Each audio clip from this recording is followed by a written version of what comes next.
All right, so this is a suggestion via Discord. The name of the video is Are Humans the First Civilization? The Silurian Hypothesis. All right, let's get it. There are over 7 billion people living on the Earth right now. Tens of millions are born and die each year. Every single one of us leaves signs of our existence in the air, water, soil, even space. But these signs won't last forever. No. Our buildings will be gone in a few hundred years.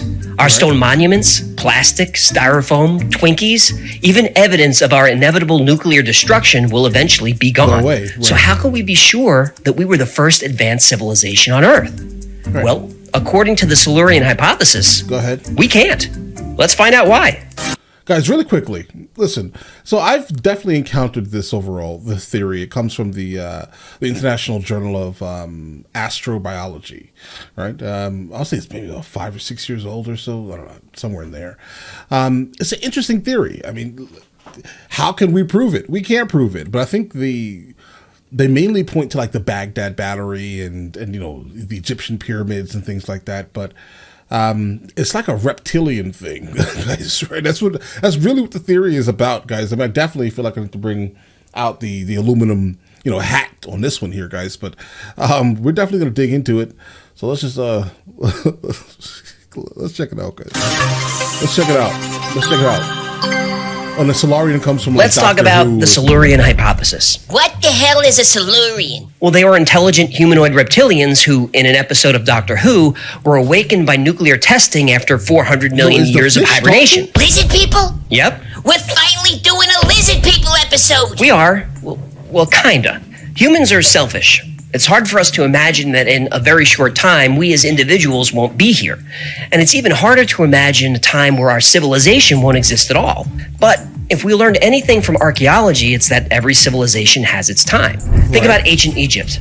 They lived 30 dynasties that spanned over 3,000 years. And if you were an Egyptian living during this time, generations of your family, going back as far as anyone can remember, walked in the shadow of the pyramids. They fished the Nile, they sailed the Mediterranean, mingled with other cultures. As far as you or anyone knew, your civilization had been there and would last forever. Right. Then it was gone. The Mesopotamians before them, the Indus after them, Greeks, Nubians, the Persians, Romans, Incas, Aztecs. These were empires of millions of people, all lasting 1,000 years or more, but very little evidence of them remains. Now, all of these civilizations, including our own modern one, have only been here for a short time. Complex life has existed for hundreds of millions of years.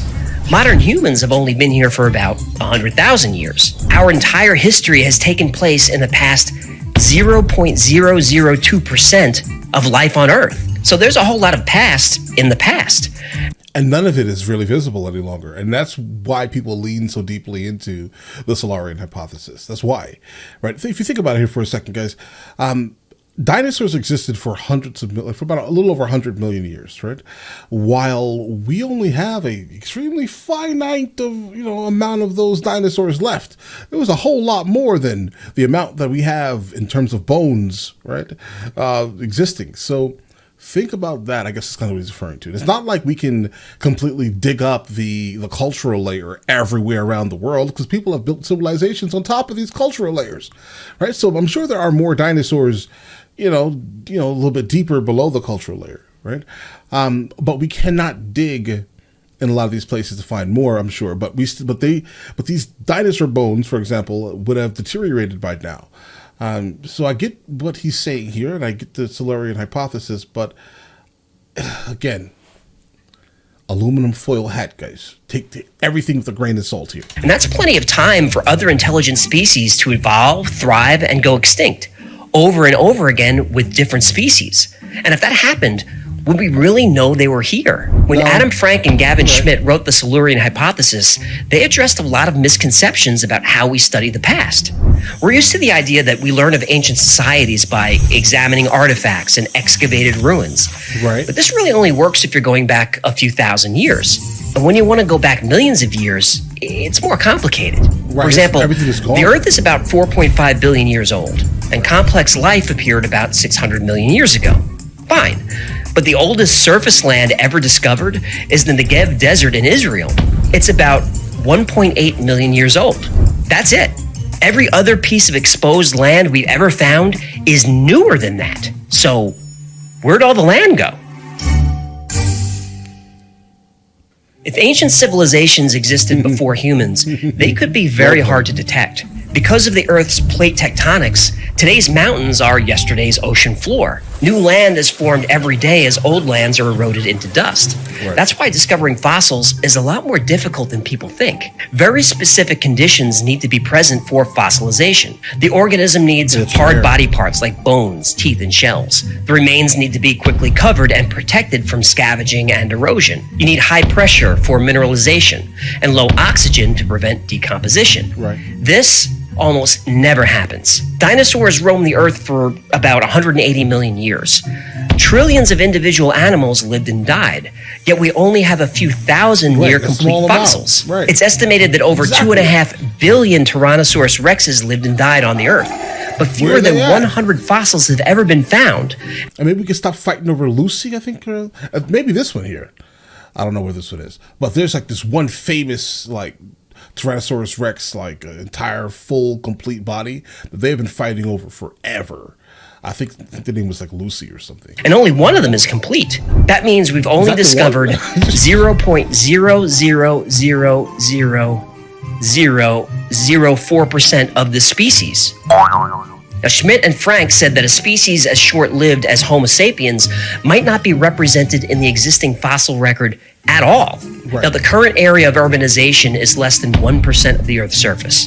So human artifacts like roads, cities, machines, even megastructures would last only a few thousand years and are unlikely to ever be found.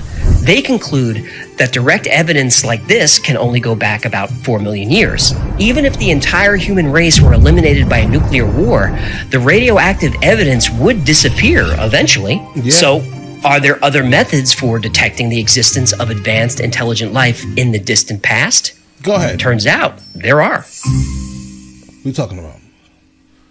What's happening? Civilization, at least as defined by the authors of the Silurian Hypothesis, is where industrialization occurs on a global scale, as ours does. Okay. Now, as we speak, industrialization is leaving clues of our existence that will be detectable by scientists 100 million years in the future. Absolutely. Now, eventually, our time on Earth will be crushed down to nothing more than a thin layer of rock sediment. Yeah, that's uplifting. Now, in a sedimentary core, a layer of a few centimeters is deposited every 1,000 years.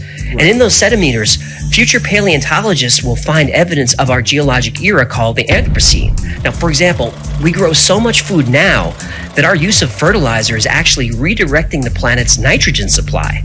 And this nitrogen cycling is also changing its isotopic signature. And this isotope will be detectable in the sediment. Agriculture and deforestation increase soil erosion. That reminds me of whenever you look at the year 536, guys, pay attention to that very specific year. And if you were able to actually access like anything on Earth that can kind of date back to that time, let's say this period, just that time, you'll notice something interesting happen that year. I'm not going to give it away, guys. I want you guys to be super smart. Check out year 536, guys. Have fun. Let it blow your mind. What happened on Earth in the year 536? Tantalizing. And that erosion washes into the sea and becomes part of the sediment. Human mining activities have increased the amounts of gold, lead, chromium, platinum, and other metals. And these also will be visible in the sediment at greater rates than before. But the element that will really tell the story of civilization is carbon. Humans conquered the planet by harnessing combustion. And it seems reasonable that intelligent life forms everywhere would do the same thing. When we burn the tissue of long-dead plants, fossil fuels, we change the ratio of isotopes in the atmosphere. Right. And this is called the Seuss effect. The green omelet guy? Different Seuss. Yeah. Carbon comes in 15 flavors, but the most common isotopes are carbon-12, carbon-13, and carbon-14. Carbon-12 is light carbon. This is the isotope preferred by plants and used during photosynthesis. And animals that eat plants consume the plant's carbon-12. And animals that eat plants consume their carbon-12, and so on. Now, volcanic emissions are carbon-13. Guys, is that like an easy way to become a vegan? Just eat animals that eat plants exclusively? Carbon-14 is radioactive and decays predictably over time. Fossil fuels have no carbon-14 at all. And as we burn more fossil fuels, the levels of carbon-13 and 14 go down, while the level of enriched carbon-12 goes up. All this carbon in the atmosphere also causes the Earth to warm slightly. Bleh. What? Global warming is a myth. It's not. Sheep. Look, you can argue that the warming is man-made or that it's not, but either way, That's basically the argument. You can argue it all day long, and this is why I never argue this point. I'll make videos about this point. Like, listen, things are changing. Why they're changing, it doesn't matter. It matters a little bit. If we have the ability to slow it down, maybe we should a little bit. But just you're not gonna take my V8s from me if that makes any sense. But either way, but yeah, like so there are a lot of things that you can talk about regarding the topic, but it's happening, right? It doesn't matter. It's happening. Why it's happening, I don't know. we're up about a degree. Bleh, bleh. Right, we are Anyway, warming. Look at when the looking summer, through guys. sedimentary layers from millions of years ago, this is what we need to see to determine if there was advanced civilization present. We need to see a large but temporary spike in carbon and oxygen, a large but temporary spike in metals, and a large but temporary spike in global temperature. We find that, we're onto something. Have we Right. found that?